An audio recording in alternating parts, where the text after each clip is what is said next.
Hello, welcome back to BSLIVE. In this episode, I want to share with you kind of like a work in progress that I made last night. Basically, so you can see this is kind of like a character, maybe like a fish character, kind of wandering around in this infinite terrain. I can show you how this was made. It's using spreadsheet nodes and a little bit of modifier. But I want to talk a little bit about this creation. I think this might be a good prototype of some kind of game, or could be like I don't know, maybe like a Netflix episode of some sort. Um, so it's like a wandering creature. I can call it maybe Sea-Zanne, like because this is Suzanne head and it's wandering creature under the sea. So it's like Sea-Zanne. It's not unlike Seaman actually. A while back ago, almost 20 years ago, I think there's this Dreamcast game that I never played, but I saw this on YouTube at some point. You can actually watch an episode about Seaman by AVGN, Angry Video Game Nerd. It's actually quite interesting.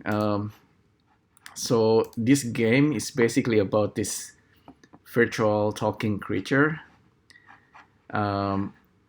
with it's a fish with a human head, but it's not really a fish. It's a creature of some sort that's kind of evolved. You got okay. This is the AVGN episode on the Seaman. So I thought, okay, maybe at some point I will actually create this. I don't know. I want to test it out whether I can just make it as AR and maybe create some kind of an episode about it, about this kind of creature just wandering around, maybe stopping by for coffee, or I don't know. It's just like a random idea. So basically, okay, I'll just for now I'll just tell you how I make this. You can actually make this yourself. The whole environment setup of this character going through this infinite, endless. It's not a tunnel, kind of like a path. I can actually make Suzanne goes ups and down and things like that. Okay, let me try. Let me make this 5,000. Um, so I got a lot of things going on. Suzanne can go up or down, but it's kind of nice when this creature Sea-Zanne's just simply going through this path. Let me stop it for now. So you could guess what this exactly is. So there are a couple of elements in the scene. There's a couple that's actually hidden as well. I'll hide those elements for now. So of course we have Suzanne and the body that seems to be kind of following a path of some sort. And then we have this terrain that's kind of generating the path, endless terrain. So let's actually start with the terrain itself. If I select the terrain and it goes under modifier, you can see a bunch of things. But what's really important is probably this dynamic paint. Okay, so for the terrain itself, it's actually simply a plane. I use Sphere because Sphere can generate the terrain in real time. Let me save this just in case it crashes. So at any time in point, I can make the terrain less resolution. I can change the size and whatnot. I can actually increase the resolution as well, and everything will still work. So while the terrain is changing in shapes and deforming, the number of points and vertices are actually the same.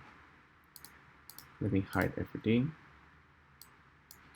So that's because this terrain is simply a plane. If I turn off everything, so it's simply a plane, and what I did first is actually subdivide it one time, and then I turn it into dynamic paint canvas.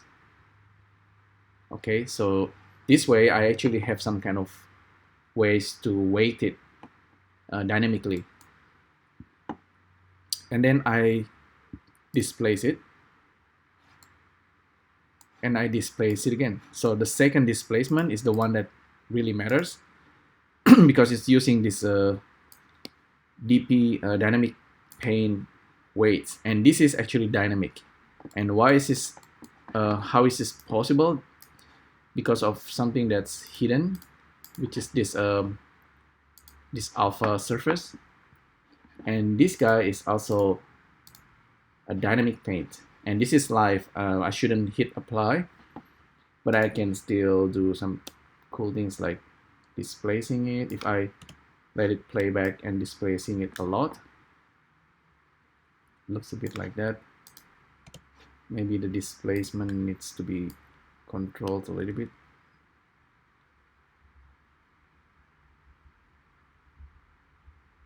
Oh well, basically I'm randomizing it slightly. Otherwise, it's simply just some kind of surface. Oh, that now I'm kind of displacing it too much. I can always reduce the strength, and you can see this is just like a path. But what's important is this path is actually dynamic, and this one is actually probably the one that's slightly more complex. This surface is made into a real surface by skin modifier, of course, and then I added some kind of subdivisions and then displacement just to randomize it. Just like that. So we have slight randomizations, and then we have dynamic paint. So this path is also a dynamic paint. And if I go into the setting for dynamic paint, we can see if I let this playing back, I can control the distance. Oops, doesn't seem to work properly. Supposedly I can control the distance, which will affect the weighting. Okay, there you go. I need to actually go to the first frame.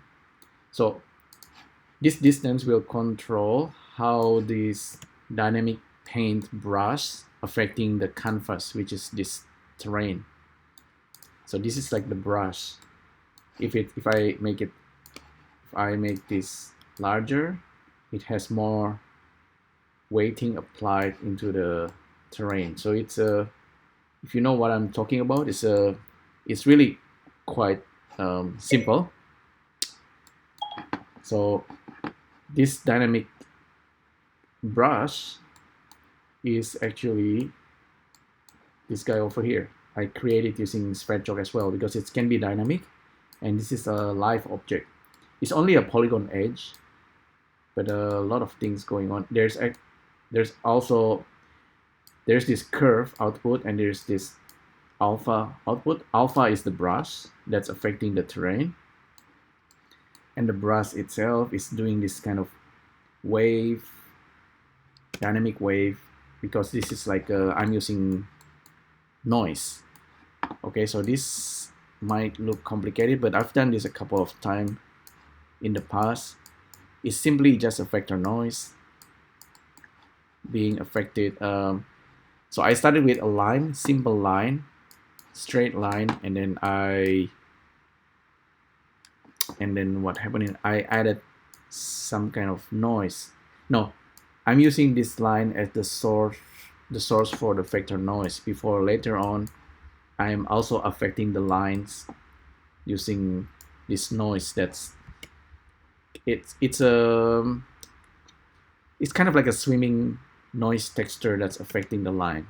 That's basically what it is, and I can control the speed and everything. I just make sure that's the swimming also affecting the terrain.